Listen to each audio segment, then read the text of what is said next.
మరి ఏ పని లేకుండా ఉండొచ్చా? పని లేకుండా ఉండాలంటే అనుకోకూడదు, అనుకున్నామంటే గమనిస్తావు, గమనించామంటే అనుకుంటావు.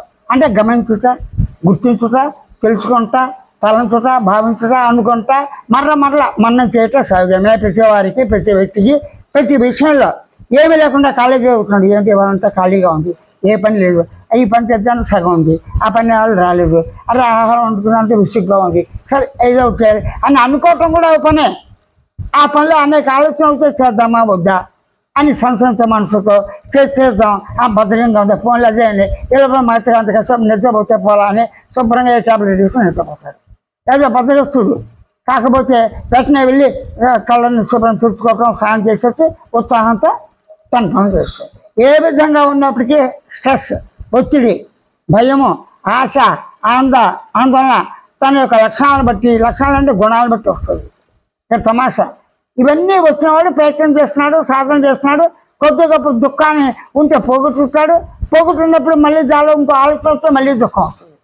ఒక సమస్యకి, ఒక కోరిక తీర్చుకోవటానికి ఒక సమస్య వచ్చింది, ఆ కోరిక తీర్చున్నాడు, హాయిగా ఉంది. కోరిక అంటే ఏదైనా కావచ్చు, డబ్బు సంపాదించాలి, లక్ష వచ్చింది.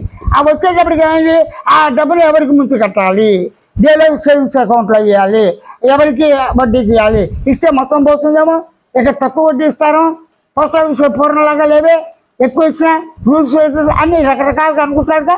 ఈ అనుకోవటం మనిషి వ్యవధాగా అంటే సమస్యకు తీరిన కోరిక కానీ ఆశయం మళ్ళీ చాలా సమస్య. ఈ విధంగా కోరికల పరంపరతో, సమస్యల పరంపరతో ఒక ఆలోచనతో అనేక ఆలోచనలు, భావాలు, సంకల్పాలు అన్నీ కూడా మరల వచ్చి నువ్వు మనం అనుకోవటమే ఈ యొక్క ఒత్తిడి మరింత పెరుగుతుంది.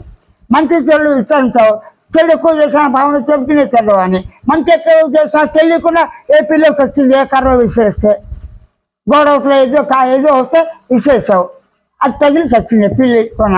ఆ పాపం నీదే కదా, కర్రది కాదు కదా, చూసినావుదా, చెప్పుకునేవాళ్ళదా. కాబట్టి ఈ పాపపుణ్యాలు తెలుసు కానీ తెలియక కానీ అందరూ చేస్తారు. హింస కూడా అంతే, తెలుసు కానీ తెలియక కానీ చేస్తారు. లాభం నష్టం, లాభంలో నష్టం ఉంది, నష్టం లాభం వస్తుంది ఒకటే. కానీ మనం అనుభవించే దొంగలలో, సుఖ దుఃఖాల్లో, కష్టసుఖాల్లో పాలు పంచుకోకపోయినా ఒత్తిడిలోనిపై ఇంకా పెరిగిపోతూనే ఉంది.